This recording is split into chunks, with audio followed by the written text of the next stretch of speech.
ನಿಮ್ಮ favourite serials ಈಗ ಟಿವಿಗಿಂತ ಮುಂಚೆ ಸನ್ ನೆಕ್ಸ್ಟ್ ಆಪ್ ನಲ್ಲಿ ಜಾಲಿಯಾಗಿ ಎಲ್ಲರಿಗಿಂತ ಮುಂಚೆ ನೋಡಿ. ಈಗಲೇ ಸನ್ ನೆಕ್ಸ್ಟ್ ಆಪ್ ಡೌನ್ಲೋಡ್ ಮಾಡಿ ಮತ್ತು ಸಬ್ಸ್ಕ್ರೈಬ್ ಮಾಡ್ಕೊಳ್ಳಿ.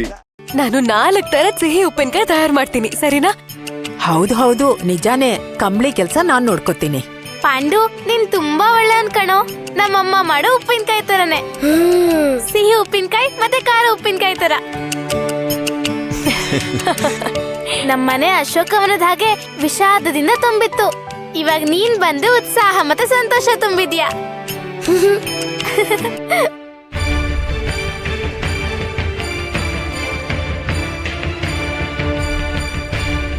ಸತ್ಯಭಾಮ ಅವ್ರೆ,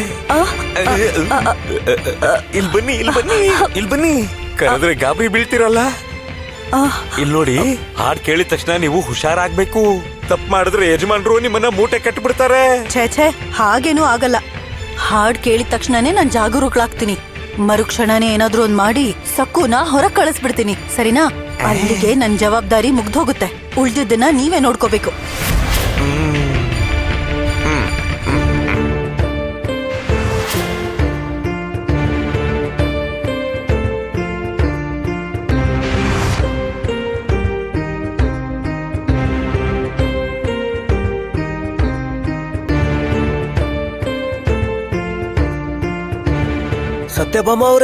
ಸತ್ಯಭಾಮ ಅವ್ರೆ,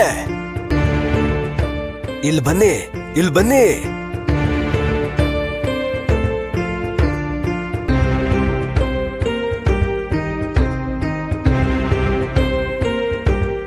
ಏನ್ರಿ ನೀವು ದಾರಿ ಗಡ್ಡ ನಿಂತ್ಕೊಂಡು ಹೀಗೆ ಕರಿತಿದ್ದೀರಲ್ಲ?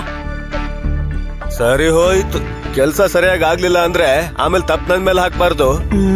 ಅದಕ್ಕೆ ಇವಾಗ್ಲೇ ಹೇಳ್ತಾ ಇದ್ದೀನಿ, ನಾನು ಹಾಡ್ತೀನಿ. ನನ್ನ ಹಾಡು ಕೇಳಿದ ತಕ್ಷಣ ನೀವು ಕೆಲಸ ಶುರು ಮಾಡ್ಬೇಕು.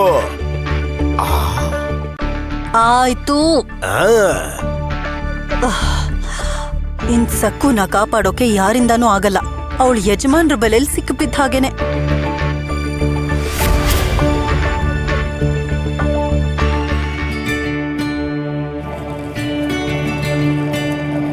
ಸಕ್ಕು, ಇದನ್ ಕುಟ್ಬೇಕು, ಅದನ್ ತಗೋ.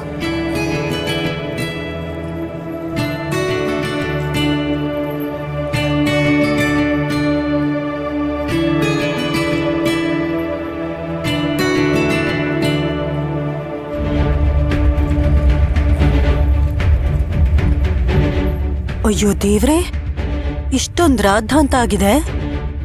ನವಮಿ ಹತ್ರ ಬಂತು. ಇವ್ರ ಹತ್ರ ಹಣ ಏನು ವ್ಯವಸ್ಥೆ ಆಗಿಲ್ಲ. ಇವ್ರ ಹತ್ರ ಏನು ಕೊಂಡ್ಕೋಬೇಡಿ ಅಂತ ಊರವ್ರಿಗೆ ಯಜಮಾನ್ರು ಹೇಳಿದ್ದಾರೆ. ಆದ್ರೂ ಕೂಡ ಇವರೆಲ್ಲ ಹೇಗಿಷ್ಟು ಸಂತೋಷವಾಗಿದ್ದಾರೆ?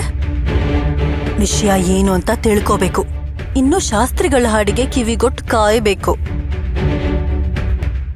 ಅಬ್ಬಬ್ಬಬ್ಬಬ್ಬಾ, ಅರೇ, ಅಷ್ಟೆಲ್ಲ ರಾಧಾಂತ ಆದ್ಮೇಲೆ ಕೂಡ ಏನೂ ಆಗದೆ ಇರೋ ಹಾಗೆ ನೀವ್ ಆರಾಮ ಕೆಲ್ಸ ಮಾಡ್ತಿದ್ದೀರಲ್ಲ. ಓ ದೊಡ್ಡಮ್ಮ, ನೀವ್ ಹಾಗೆ ಕೋಪ ಮಾಡ್ಕೊಂಡು ನೋಡ್ಬೇಡಿ. ನಾನ್ ಸಹಾಯ ಮಾಡೋದಕ್ಕೆ ಬಂದಿರೋದು. ಅರೆ, ಹಿಟ್ಟು ಬೀಸ್ತಾ ಇದ್ದೀರಾ? ಕಡ್ಲೆ ಹಿಟ್ಟು ಲಡ್ಡು ಮಾಡೋಕೆ ತಾನೆ? ಉಮಾ, ನೀವ್ ಕಡ್ಲೆ ಹಿಟ್ಟನ್ ಯಾರಿಗ್ ಮಾರ್ತೀರಾ? ನಿಮ್ಮ ಹತ್ರ ಯಾರು ಕೊಂಡ್ಕೋತಾರೆ? ಅಂದ್ರೆ ಯಜಮಾನ್ರು ಬೇಡ ಅಂದ್ಮೇಲೆ ಯಾರಾದ್ರೂ ಸಹಾಯ ಮಾಡಕ್ ಬಂದಿದ್ಯಾ ಇಲ್ಲ ನಮ್ಗೆ ಹಿಂಸೆ ಕೊಡಕ್ ಬಂದಿದ್ಯಾ? ಹೇಗ್ ಮಾರ್ತೀರಾ ಅಂತೆ. ಒಂದ್ ವೇಳೆ ಮಾರಾಟ ಆಗ್ದಿದ್ರೆ ಆ ಕಡ್ಲೆ ಹಿಟ್ಟನ್ನ ನಮ್ ಮುಖಗಳಿಗೆ ಹಚ್ಕೋತೀವಿ.